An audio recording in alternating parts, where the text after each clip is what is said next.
반갑습니다, 여러분. 고맙습니다, 여러분. 만나서 반갑습니다.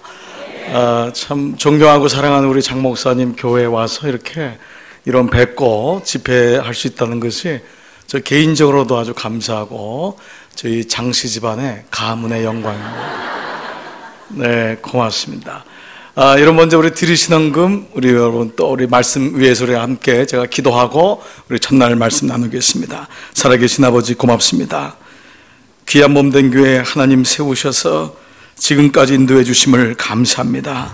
하나님, 봄철 맞이하면서 주 앞에 귀한 부흥 집회로 또 첫날 집회를 열게 하시고 오늘 이 주일을 할 함께 예배하며 하나님 앞에 주님 말씀으로 모이게 하심을 감사합니다. 성령께서 오늘 이 집회를 붙잡으시고 역사하셔서 참으로 귀한 집회 되게 하시고 하나님 영광 받으시는 집회로 인도하여 주시옵소서. 하나님, 첫 시간을 열면서 귀한 물질을 주 앞에 드립니다. 시간마다 하나님 앞에 심는 귀한 물질 받으시고 이번 집회가 하나님 만나는 귀한 집회 되게 하여 주시옵소서. 부족한 점의 허물을 가려주시고 하나님의 영광이 드러나는 귀한 집회 되기를 간절히 사모하오며 예수님의 이름으로 축복하며 기도드리옵나이다. 아멘. 우리 한번 크게 한번 아멘 하십시다. 할렐루야. 반갑습니다. 제가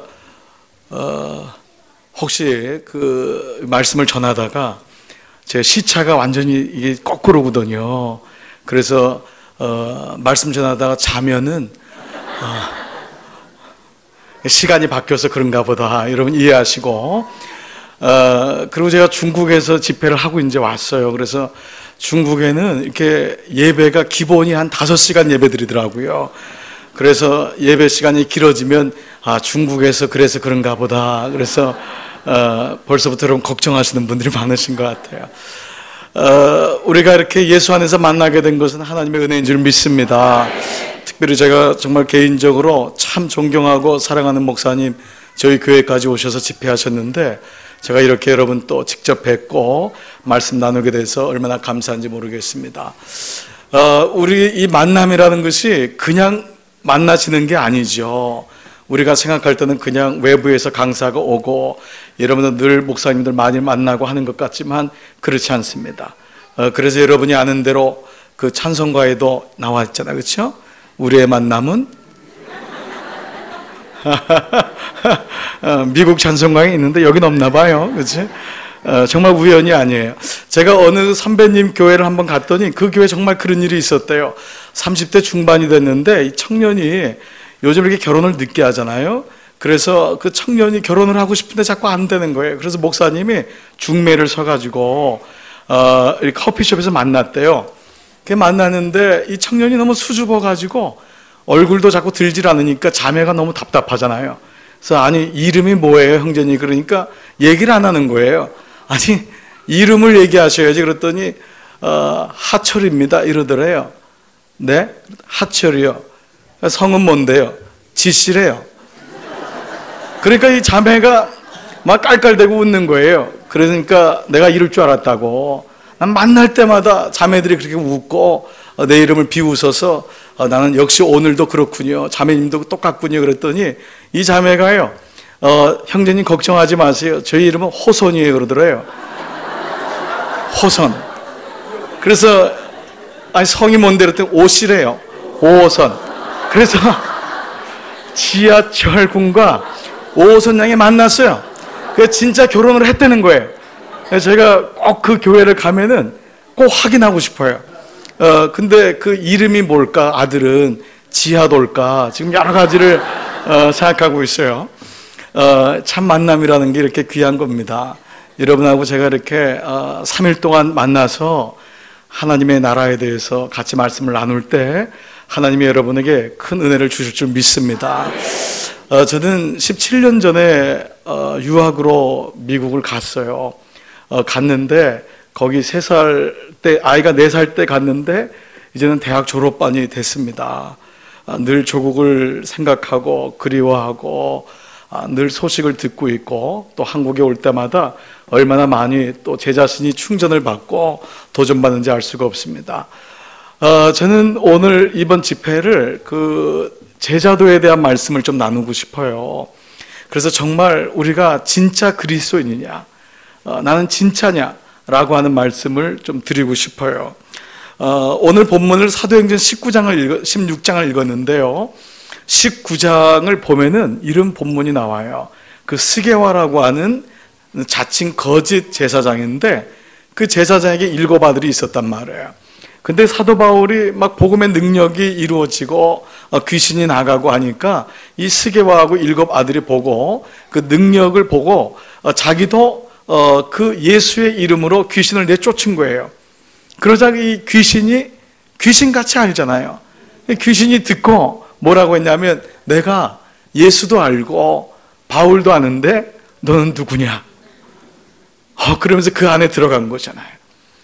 저는 그 말씀을 들으면서 정말 이게 내가 누구냐라는 게 그렇게 참 중요하더라고요. 그리스도인인 내가 누구냐. 결국 이 정답을 가진 사람은 흔들리지 않더라고요. 내가 믿음 생활한다는 것, 예수님을 알아간다는 것은 그냥 교회 다니는 게 아니죠. 분명한 답을 갖는 거예요. 오늘 이 땅의 문제는 혼돈이잖아요. 답이 없어요. 많은 사람들이 뉴스를 보고 들려오는 소식을 알고 지하철과 버스를 타면 다 고개를 숙이고 무언가를 하고 있어요. 한 사람도 그냥 있지 않더라고요. 다 듣고 전화하고 읽고 TV를 보고 부부끼리 앉아도 따로 놀고, 애들이 모여도 애는 게임하고, 아빠는 또 아빠대로 인터넷을 하고, 엄마는 엄마대로 카톡을 하고, 그러니까 다 정보 세상이에요. 그런데 우리에게 필요한 건 사실 정보가 아니고 진리란 말이죠. 오늘 이 오후 시간 여러분 예배를 드리고도 이렇게 오후에 모여서 말씀을 사모하는 이유는 진리에 목마르기 때문에, 정말 진리가 아니면은 이 땅은 혼돈이고 우리가 어떻게 갈 수 있는 길이 없어요.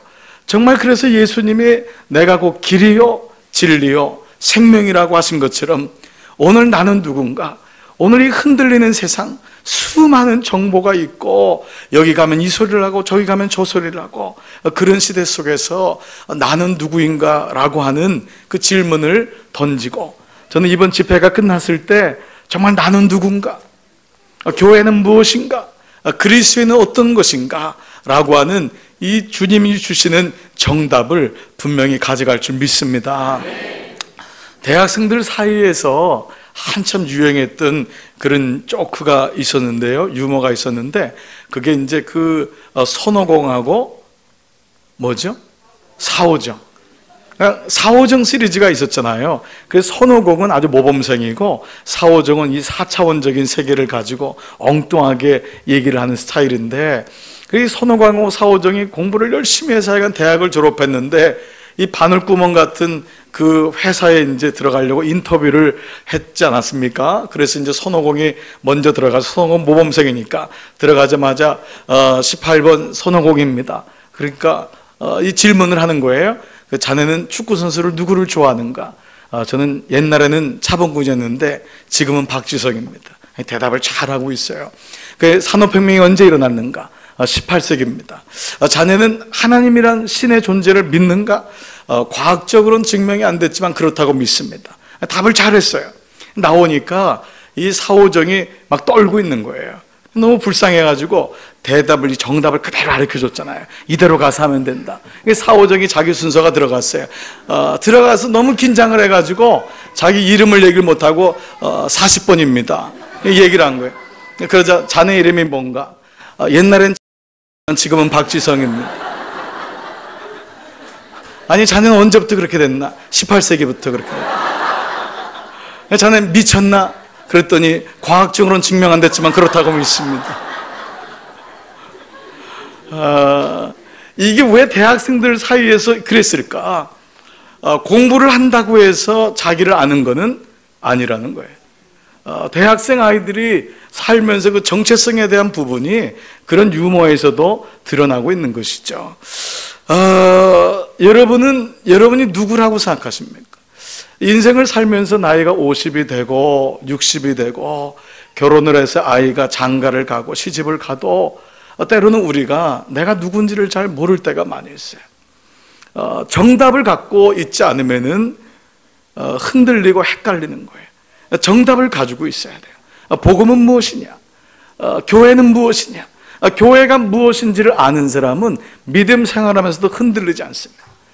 교회는 완전한 사람이 모이는 게 아니에요.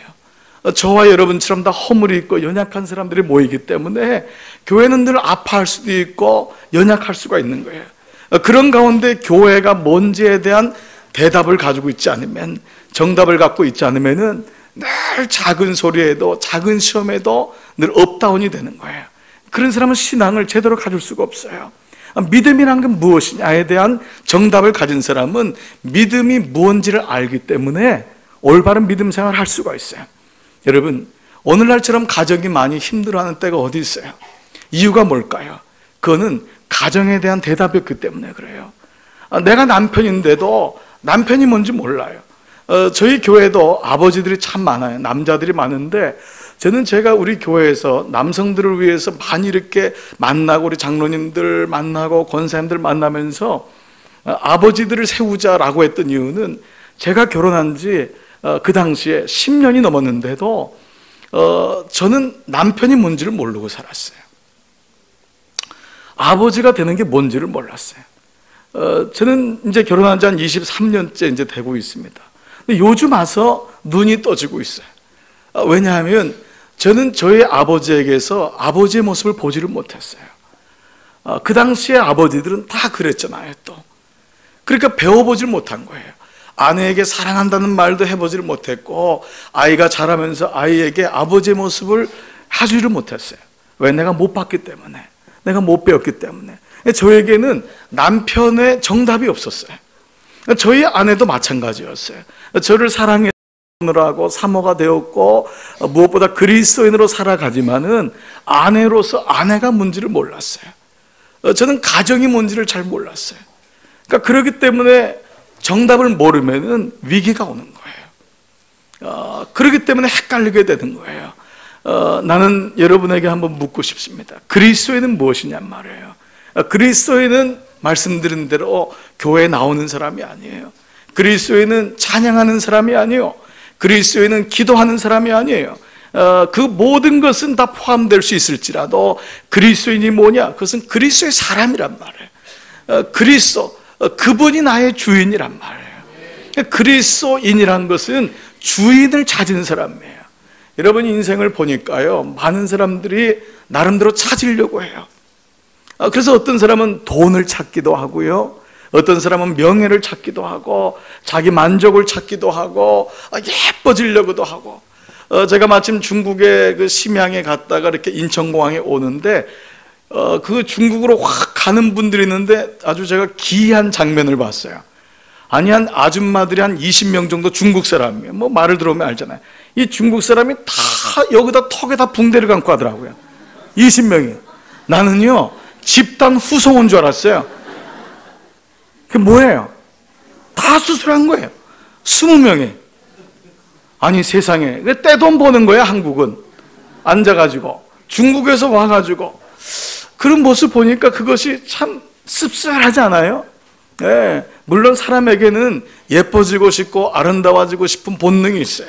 그건 당연한 것입니다. 그것 자체가 문제가 아니에요. 그러나 그 아름다움이 내 인생의 목적이 될 수도 없고, 그렇다고 해서 문제가 해결되는 건 아니에요. 여러분, 이 코를 고치면 눈을 고치고 싶고, 눈을 고치면 턱을 고치고 싶고, 턱을 고치면 배가 들어갔으면 좋겠고, 배를 고치면 엉덩이가 또 보기 싫고, 그러다 보니까 우리처럼 안 하는 이유는 견적이 너무 많이 나오잖아요. 그러니까 그냥 처음부터 아싸리 안 하는 게 마음 편한 거예요. 한번 건드렸다가 끝없이 들어가니까. 다른 분은 좀 하고 있나 봐요, 지금. 네. 그냥 처음부터 하지 마세요, 여러분. 좋은 말로 할 때. 네. 이게 왜 그럴까? 아름답고 싶고 예뻐지고 싶고, 남자들도 마찬가지예요. 멋있고 싶어요. 그러나 그것이 우리 인생의 만족을 주지 않는 것을 우리는 알고 있어요. 그래요. 알고 있는 거예요. 그래서 이렇게 정체성, 그리스도인은 뭘까, 나는 뭘까에 대한 마음을 갖게 되죠. 인생은 뭔가를 찾는다 그랬어요. 어렸을 적에 보니까요, 소풍을 갔잖아요. 소풍을.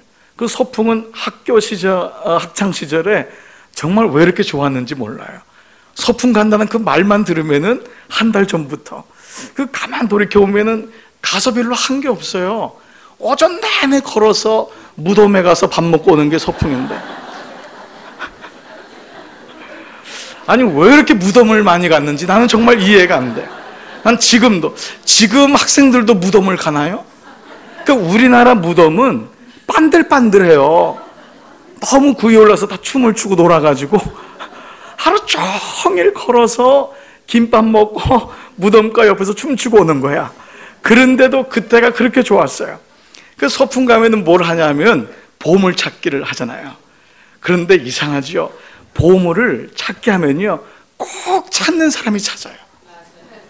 아무리 찾아도 안 보이는 사람은 안 돼요. 늘 찾아요. 그런 사람 뭐라 그러죠? 얄미운 놈이죠. 아주 늘 말하지만 돈만 있는 건 아니죠, 그렇죠? 그 찾는 사람이 있어요. 보물 찾기를 잘해요. 그런 사람은 보면은 어떻게 이렇게 잘 빠져나가고 승진도 잘하고 직장도 잘 찾고 뭔가 인생에서 늘 빨리 가는 것 같아요. 그래요.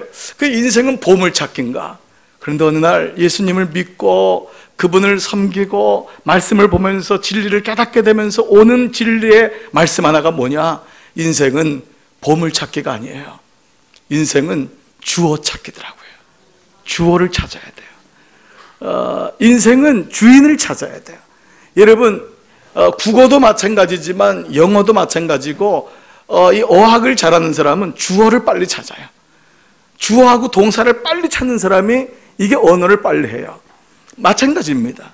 인생도 보물을 찾는 사람은 빠른 것 같지만은 사실은 어리석은 사람이에요. 그거는 대치하고 싶은 거예요. 인생은 주어 찾기예요. 주어를 잘 찾아야 돼요. 이 내 인생의 주어가 누구냐, 주인이 누구냐, 이게 관건이에요. 그래서 그리스도인은 뭐냐? 주인을 찾는 사람이에요. 내가 주인이 아니고 주님이라고 하는 그 주님, 말로만 주님이 아니라 그분이 로드, 주인님이란 말이잖아요. 주인이, 그 예수 그리스도가 나의 주인이다. 바로 이것이 인생의 바로 시작점이 되는 것이죠. 그렇습니다. 앞으로 3일 동안의 이 주어진 시간 속에서 우리가 서로 간에 말씀을 나누겠지만은 저는 사실 제가 이렇게 목사로 여러분하고 만난다는 것이 참 기적 중에 기적입니다. 왜냐하면 저는 예수님이라는 이름을 한 번도 들어보지 못한 가정에서 태어났어요.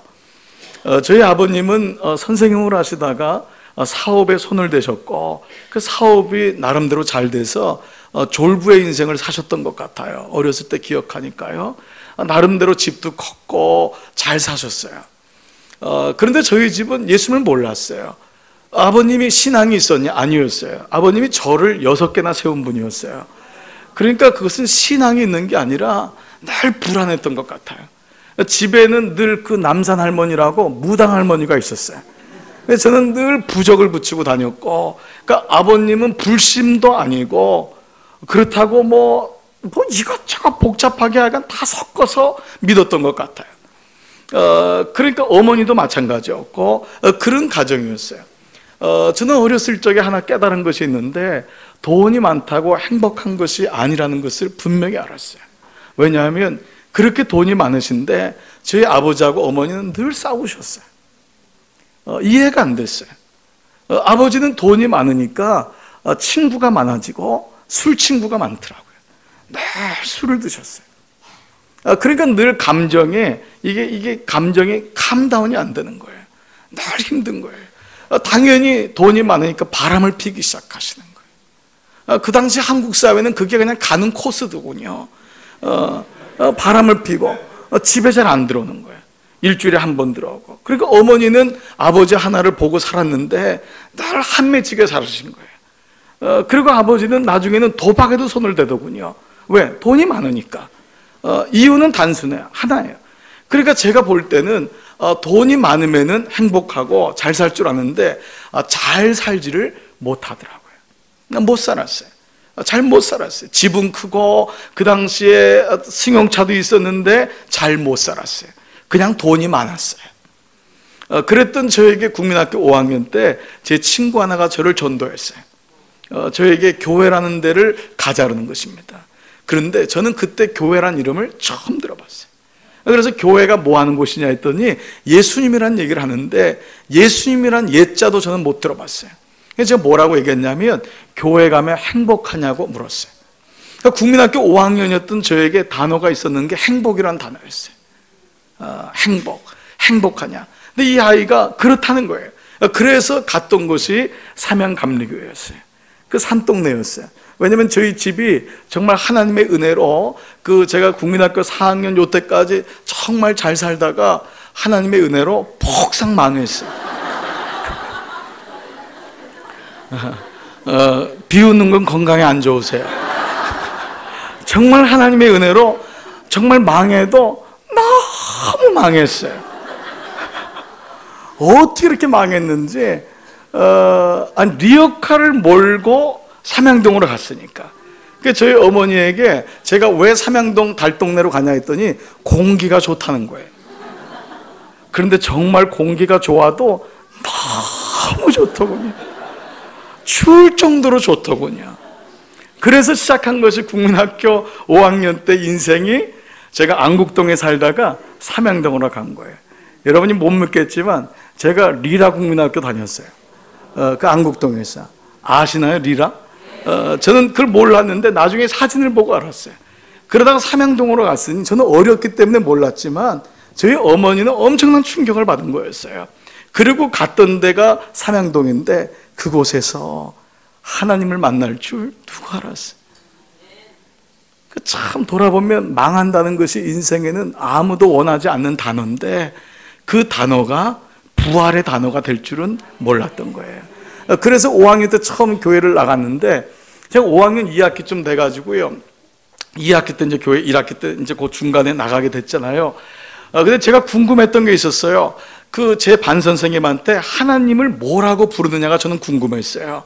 왜냐하면 저희 집에서는 그동안 석가모니라고도 부르고 공자라고도 부르고 뭐 무당 보살이라고도 부르고 여러 가지를 불렀기 때문에 저는 잘 몰랐지만 하나님을 뭐라고 부르냐고 했는데 그 당시 제 담임 선생님이 손금녀 선생님이었어요. 제가 지금 몇 년이 지났습니까?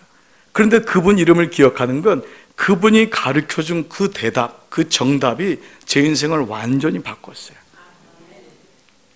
뭐라고 부르냐 했더니 저한테 찬영아, 하나님은 너의 아버지란다 이렇게 얘기를 하신 거예요. 제가 그 단어를 어떻게 알겠어요? 그래서 제가 선생님한테 아니 아버지는 집에 계신데요? 라고 얘기했어요. 그러자 그 선생님이 그 아버지는 진짜가 아니란다.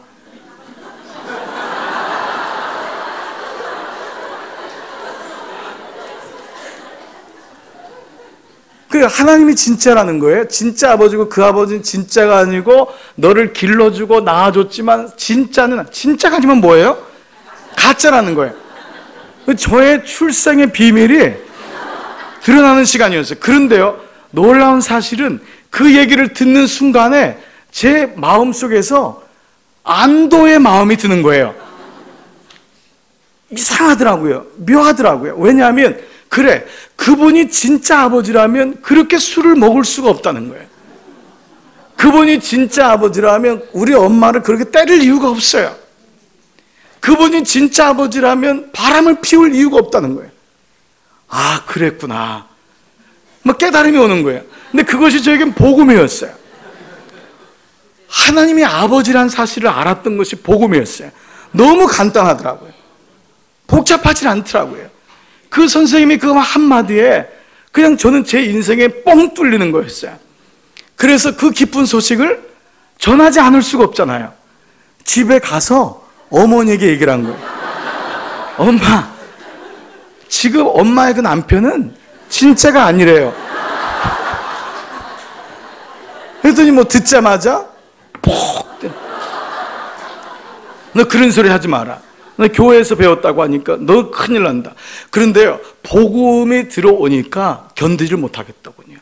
그날 밤 아버지가 이렇게 여기까지 차가지고 오셨는데 아버지에게 얘기한 거예요. 아버지는 진짜가 아니래요. 너 어디서 들었냐? 교회에서요. 푹. 그리고 몇 개월을 교회를 못 나가는 일이 있었지만 저는 그때 깨달았어요. 이분은 진짜가 아니구나. 하나님이 진짜구나. 이것이 제 인생을 완전히 바꿨어요. 저는 그리고 6학년 1학기 때부터 새벽 기도를 나가기 시작했어요. 왜냐하면 난 다 그렇게 믿는 줄 알았어요. 다 새벽 기도 하는 줄 알았어요. 나중에 보니까 아니더군요.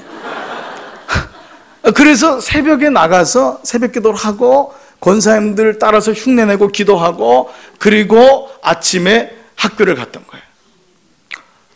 거예요. 제 인생 속에서 주인을 찾은 것이 그때였어요. 왜냐하면 저희 집은 너무 급했기 때문에 아버지 어머니가 아무리 하나님이 얘기를 하고 물질적으로 치고 건강을 쳐도 너무 완악하니까 결국 그 집에 있는 막내인 저를 말씀하신 거예요. 급하셨어요. 그래서 국민학교 5학년밖에 안 된 제가 그 말씀을 진리로 받아들이면서 저희 집에 빛이 들어오기 시작했던 거예요. 예수님은 누군가를 빛으로 쓰시거든요. 여러분이 이곳에 와 있는 이유도 누군가가 여러분에게 빛을 전해줬기 때문이요. 어떤 분은 자식이 먼저 오고 어떤 분은 병으로도 오고 아픔으로도 오지만 하나님은 우리의 완악한 마음을 깨고서라도 우리 안에 들어오기를 원하세요. 왜요? 그분이 우리 아버지이기 때문이에요. 그런 가운데서 저는 예수님을 알게 되었죠. 우리가 읽었던 오늘 사도행전은 사실 말이 언어가 이제 사도행전, 사도들이 행했던 것을 기록한 것이라고 하지만 원래의 원어도 그렇고 뜻을 봐도 내용을 봐도 이것은 사도행전이 아니라 성령행전이에요. 성령께서 사도들을 통해서 일을 하신 것이지 사도가 주인이 아니에요. 여러분 우리 인생도 마찬가지예요. 그분이 성령께서 주인 되셔서 우리 안에 오셔서 이루어지는 것이 인생이죠. 그러므로 어찌 보면은요 분명한 것이 있어요. 그것은 오늘 수많은 사람이 자수성가의 인생을 꿈꿔요. 그러나 자수성가는 옳은 말이 아니에요. 바로 신수성가예요. 스스로가 자기를 돕는 것 같지만은 아니에요. 하나님의 손이 임함에 신수성가, 그것이 바로 인생의 주인을 찾는 거란 말이죠. 그런 의미에서 저는 이 복음이 뭘까? 그건 바로 주인을 찾는 거라면 복음이 무언지에 대해서 오늘 첫날을 좀 말씀을 드리고 싶어요. 저는 세 가지로 말씀을 좀 드리고 싶은데 오늘 본문 사도행전 16장 보면은 바울은요 예수를 믿고 눈에서 비늘이 벗겨지면서 복음을 만났어요. 아버지를 만났어요. 견딜 수가 없는 거예요. 전하고 싶은 거예요. 그렇잖아요. 사람이요 사랑을 해도요 젊은 사람이 사랑을 해도 그 사람밖에 안 보여요. 저희 교회 보니까 저희 교회도 청년들이 많은데 이 예배를 보면 목사님이 위에 올라와 있잖아요. 여러분은 다 저를 보니까 제가 다 보인다고 해요. 그러면 어디로 보는지 다 알아요. 아니 자매는 요 앞에 앉아 있는데 청년은 저 뒤에 있는데 쟤는 나를 안 보는 거예요. 오직 그녀만 바라보는 거야. 나를 안 봐요. 왜냐하면 모든 관심이 그녀에게 있으니까. 사랑이란 게 그런 거예요. 내 관심이 지금 어디 있느냐, 그게 그 사람의 영성인 거예요. 여러분이 정말 주인 되신 주님을 찾는다면 그것은 바로 나의 영성의 현 주소예요.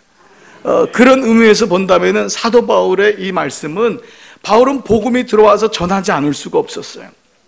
그래서 바울은 똑똑한 사람 아닙니까? 오늘날로 말하면은 뭐 박사학위를 몇 개나 가지고 있는 그분이 어디로 가려고 했냐면 아시아로 가려고 했어요. 왜? 아시아는 그 당시 문명에 꽂힌 중국이 있었기 때문에. 중국으로 복음을 전하면은 온 세계 복음이 퍼지겠구나. 그게 바울의 생각이었습니다. 왜냐하면 유럽 쪽은 그 당시만 원주민들, 원시인들, 바바리안들, 바이킹족들, 문명도 없는 사람들이 있었기 때문에 똑똑한 사도 바울은 아시아를 가기를 원했어요. 아시아를 몇 번이나 가려고 했는데 이상하게 길이 열리지 않는 거예요.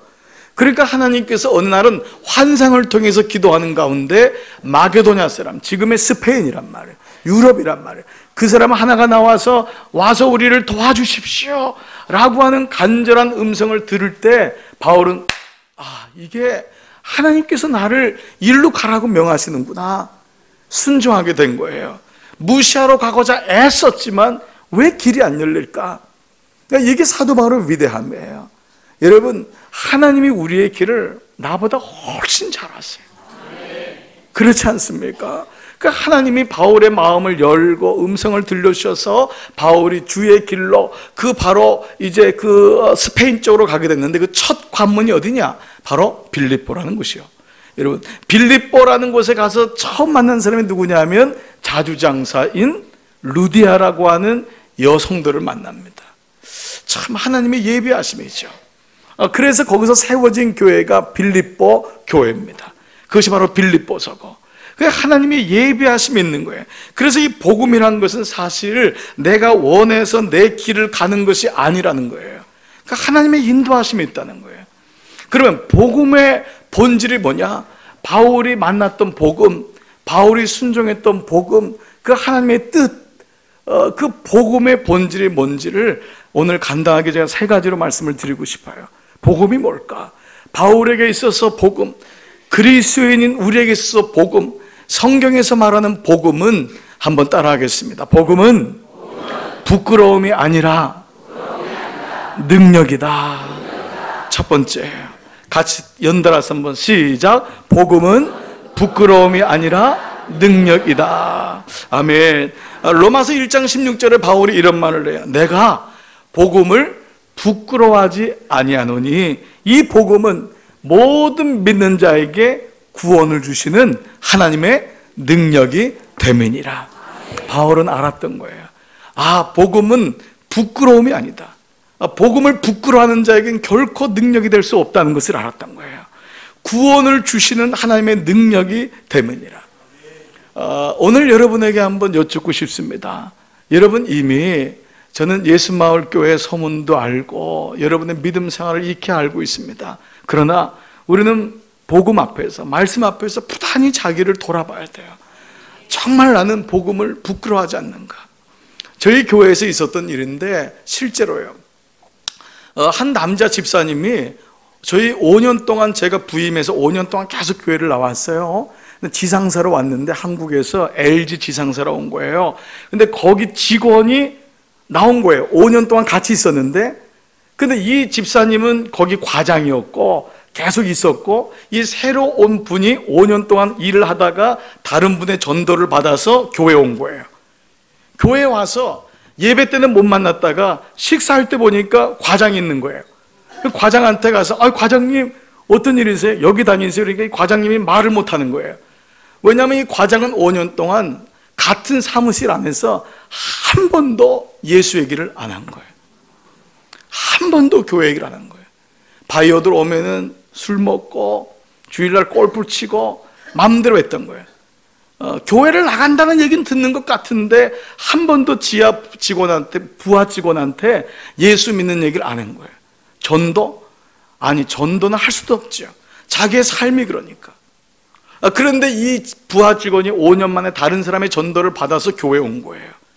그러니까 이 과장이 얼마나 부끄러워요. 너무너무 창피한 거예요. 왜냐하면 교회 안에서 이분은요, 근사한 분이거든요. 후에 이제 꼭 장로가 될 거다, 뭐 이런 얘기도 들을 정도로. 그러나 그분의 삶은 아니었어요. 현장에서의 삶은 예수를 전하는 삶이 아니요, 부끄러운 삶이에요. 여러분 지금 이 시간 여기 있지만 사실 제일 복음을 전하기 어려운 게 사실 부모요, 동기입니다. 가까운 사람일수록 복음 전하기가 쉽지 않아요. 이웃에게 복음을 전하는 건 때로는 쉬울 수 있는데, 어머니 아버지에게 꼭 복음을 전할 때 그 복음에 대한 것이 굳이 이렇게 전할 필요가 있을까? 그리고 내 동생이나 형, 오빠들에게 복음을 전하는 게 참 낯섭니다. 그래서 사람들이 그래요. 종교는 자유 아니냐고.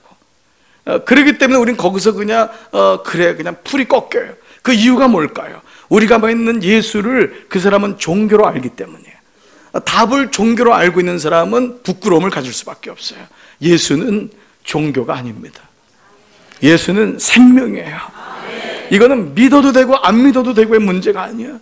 영원한 천국과 지옥의 문제가 있는데 종교는 자유 아니냐고. 제가 어느 날 우리 교회 권사님이 있는데 자녀들이 교회를 안 나와요. 권사님, 왜 아이들이 교회를 안 보여요? 목사님, 종교는 자유 아니에요? 아니, 어떻게 그럴 수 있어요? 너무 마음에 제가 분노가 일어났어요. 권사님 불렀어요. 권사님은 아직까지도 예수님을 종교라고 믿습니까?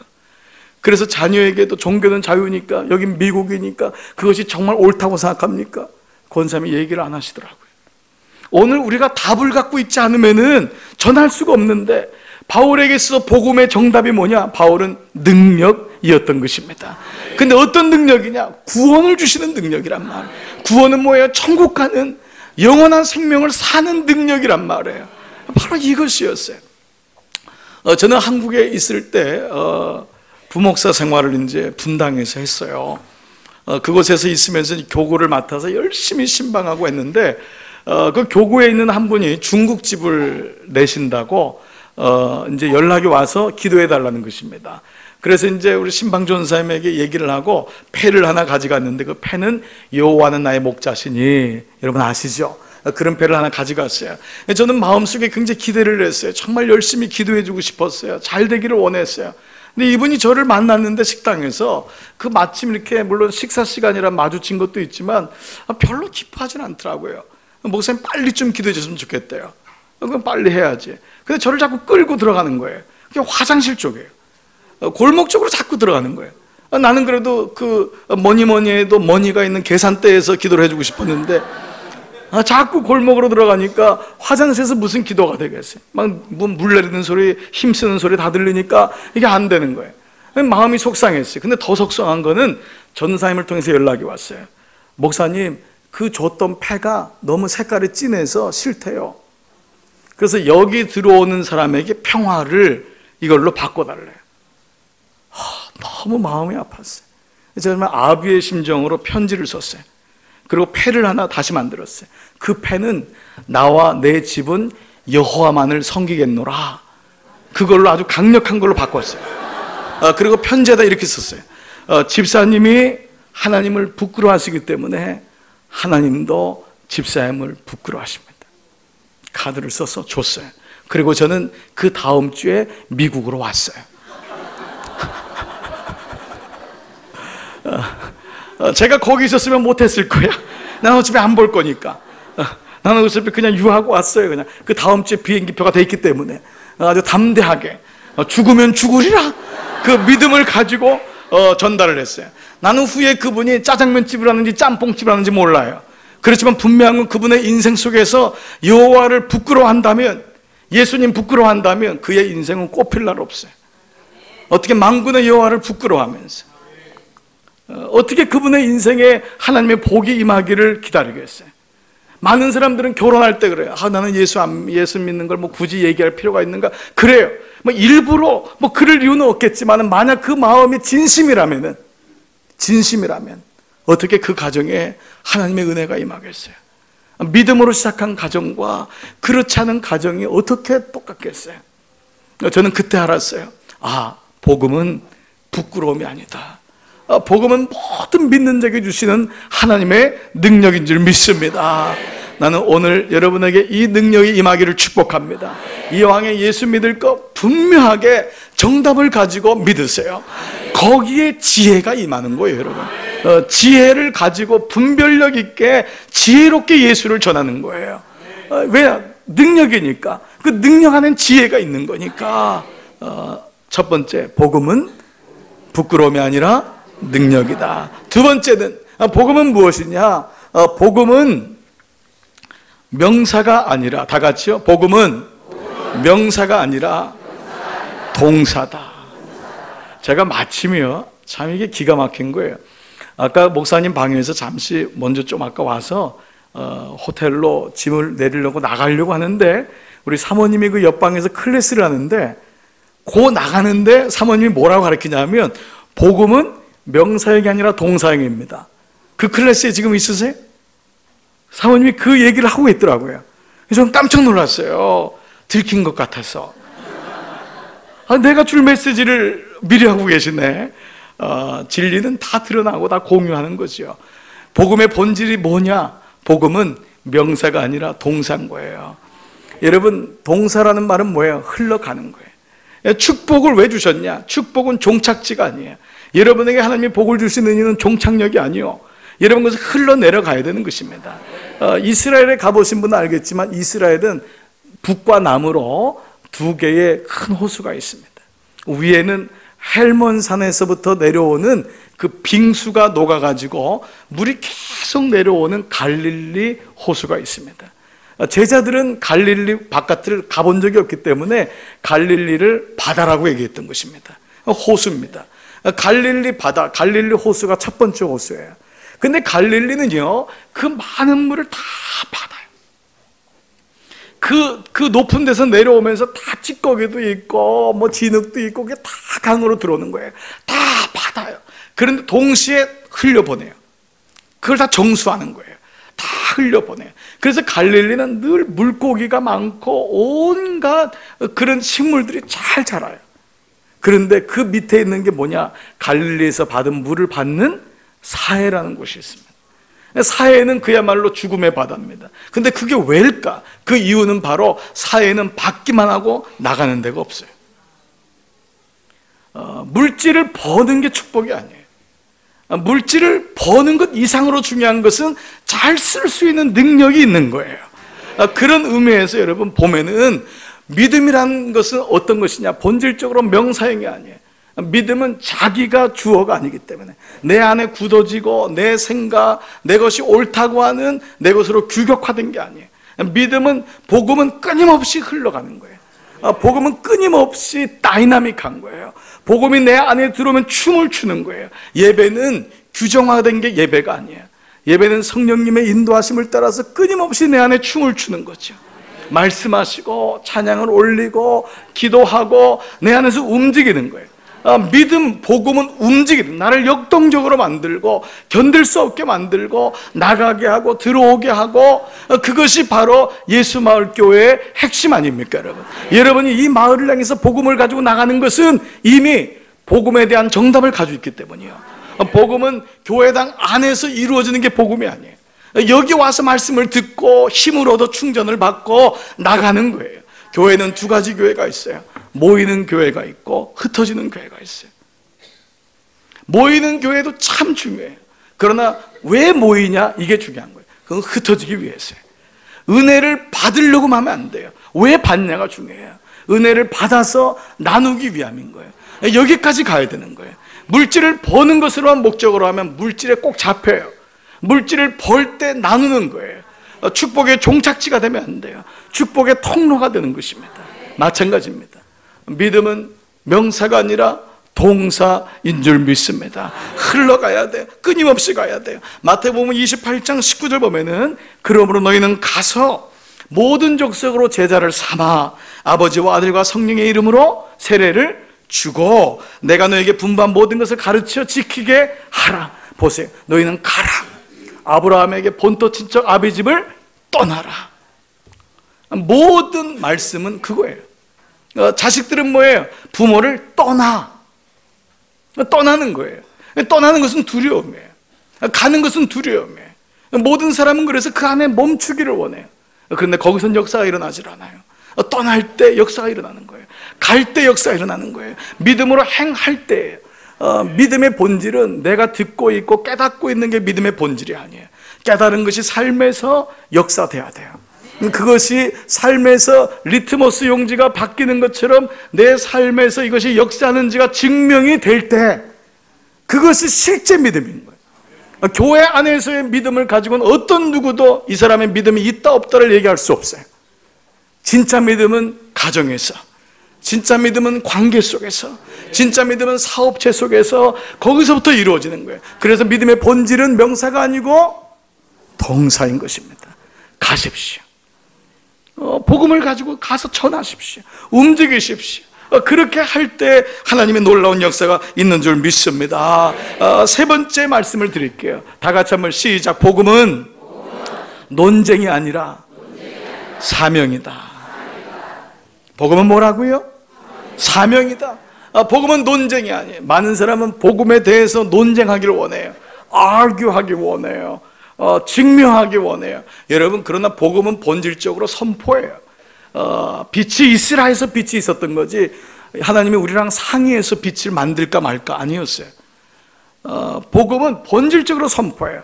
그래서 복음은 입에서부터 나오는 거예요. 선포되고 그 다음에 행함이 있는 거예요. 이 원리를 깨닫지 못하면 늘 복음에 대해서 의구심을 가지고 의심하고 논증하고 논쟁하다가 시간을 다 보내요. 제가 그 분당에 있을 때 그 부목사 시절에 참 과학자 한 분이 있었어요. 이분은 이제 화학을 전공하시고 물리도 많이 하시고 참 똑똑한 분이었는데 성경 공부를 하면 항상 질문을 하는데 질문을 위한 질문이 아니에요. 늘 자기 안에서 걸리는 거예요. 왜냐하면 자기 안에서 자기가 배운 이론에 보니까 홍해가 갈라질 수가 없어요. 자기가 이론으로 보니까 부활이 안 되는 거예요. 그러니까 늘 자기 머리 안에서 예수님을 인정하는 거예요. 여러분 생각해 보세요. 만약에 여러분이 예수님을, 하나님의 이해가 되고 예수님의 모든 삶과 기적들이 이해가 된다면은 그 순간 그분은 하나님이 아니세요. 여러분의 머리로 그분이 이해가 되는 순간 그분은 하나님이 아니세요. 어떻게 하나님이 기껏 IQ 120, 130 그 사람 머리에 이해가 되겠습니까? 예수님이 아무리 진리를 얘기해도 진리를 깨닫지 못하니까 비유로 얘기할 수밖에 없었는데 어떻게 그것이 내 머리로 이해가 됩니까? 여러분이 우리가 기껏 대학교, 대학원에서 공부한 것 가지고 이 복음을 아무리 이해하려고 할 때 복음은 머리로 이해될 수 있는 것이 아닙니다. 사도 바울이 그때 걸렸던 게 그게 아닙니까? 그래서 그가 다메섹에 갈 때 하나님이 강권적으로 그에게 역사하셔서 그가 가슴으로 영으로 예수 그리스도를 맞아 들을 때 눈에서 비늘이 벗겨졌다고 했던 것처럼 하나님은 내 지식으로 믿는 것이 아니라 경험되어지는 줄 믿습니다. 이게 예수 믿는 복음이거든요. 그분이 어느 날 어디 부닥쳤냐 하면 아니 마태복음 1장을 2장을 공부하는데 책상을 탁 치는 거예요. 도저히 못 믿겠대. 막 화를 내는 거예요. 그게 뭐냐면 마리아가 어떻게 성령으로 잉태할 수 있냐. 아니 남자의 도움 없이 어떻게 마리아가 낳을 수 있냐. 막 화를 내는 거예요. 막 웬만하면 그냥 이렇게 나갈 텐데 너무 화를 내서 제가 그렇게 얘기를 했어요. 아니 집사님, 아니 요셉도 가만히 있는데 왜 집사님이 그러세요? 난 정말 이해를 못 하겠어요. 아니 남편인 요셉도 가만히 있는데 왜 집사님이 2000년 지나가지고 이러냐고. 그랬더니 그냥 하나님의 은혜로 그 다음부터 잠잠하게 돼서 그냥 성경 공부를 진행했지만 많은 사람들이 분을 품어요. 막 이해가 안 된다는 거예요. 복음에 대한 본질을 모르면 끝까지 머리에 멈춰 있어요.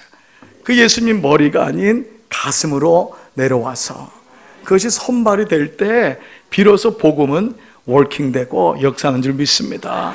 근데 복음이 뭐냐? 논쟁이 아닌 사명이라는 거예요.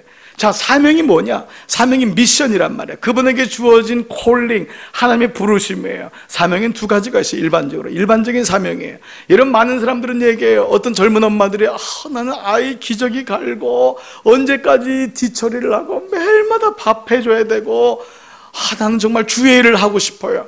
그분의 심정이 이해가 가요. 무슨 말인 줄 알아요. 그러나 그분은 하나는 알고 하나는 모르는 거예요.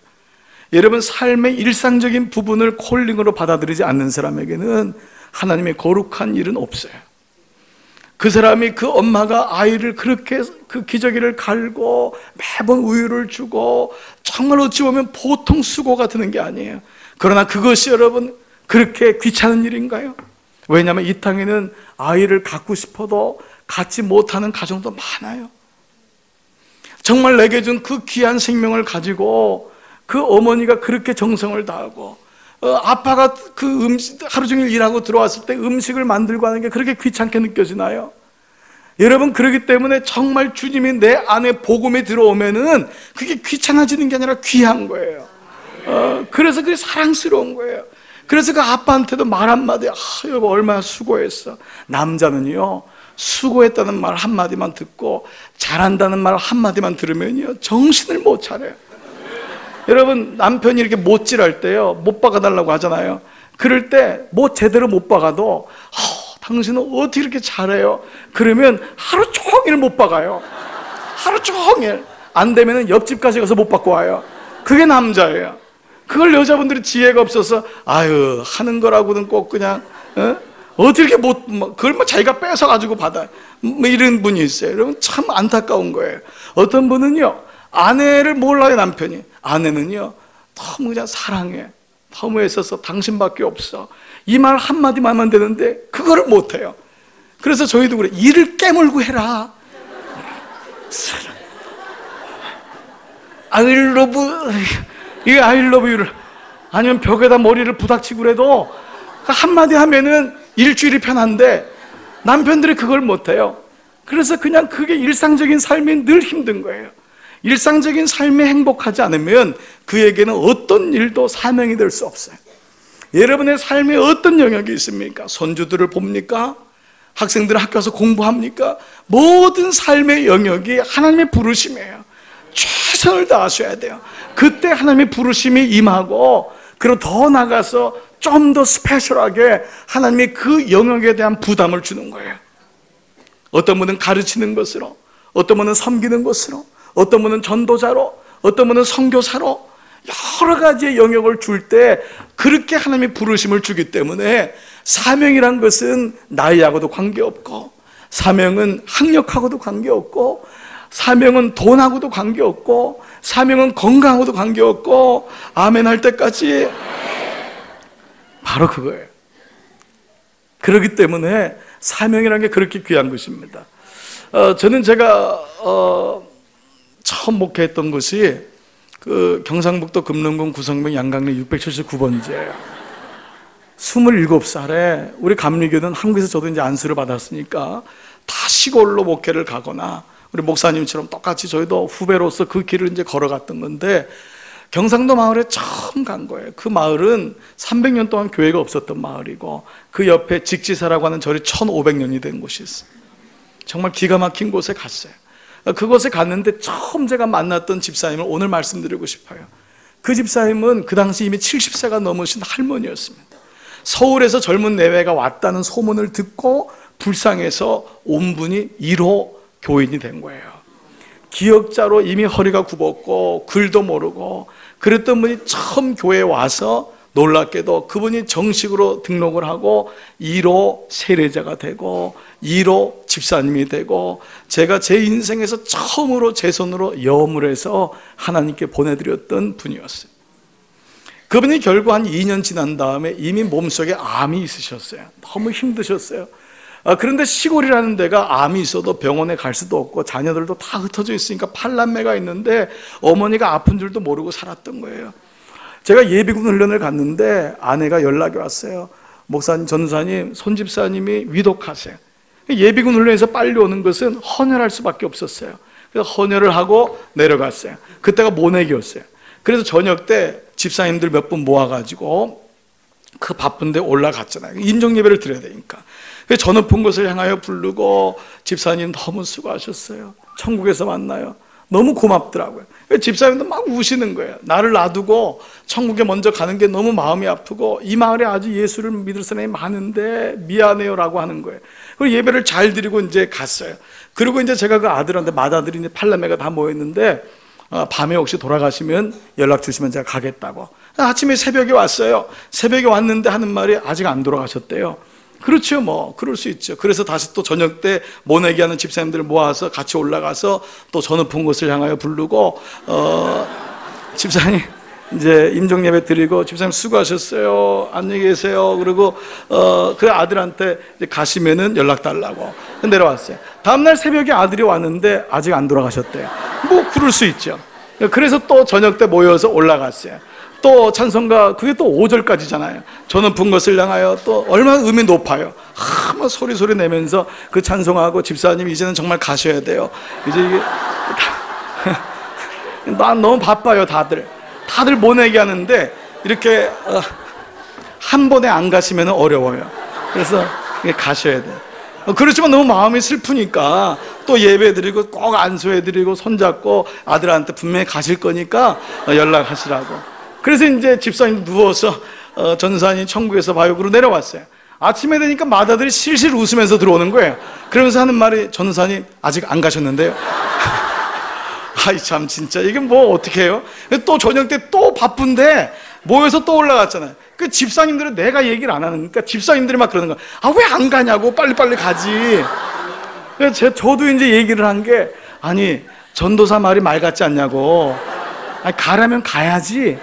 왜 이렇게 안 가냐고, 나는 뭐냐고, 막 이게 막 웃기게 된 거예요. 여러분, 그러고 몇 번을 가냐면 7번을 갔어요. 7번을 가는 사이에 시골은요, 죽음이 두려움이에요. 여러분, 시골에서 생활해 보신 분 있잖아요. 거긴 자살하고 다 목매 죽고 농약 먹고 죽는 사람들인데 죽음이 두려움이에요. 그리고 팔남매들이 모여도 빨리 해치우고 가는 거예요. 그렇기 때문에 그 시골의 그 풍습에 따르면은 빨리 벌써 어이 하고 끝나야 돼요. 근데 7번을 가면서 7일 동안 이 어머니가 누워가지고 할 얘기를 다 한 거예요, 팔남매들한테. 그 팔남매들도 와가지고 갈 수는 없죠. 그 앉아가지고 다 기다리고 올라올 때마다 막 웃지요. 그러니까 이게 임종 예배가 두려움의 예배가 아니고 웃긴 예배가 된 거예요.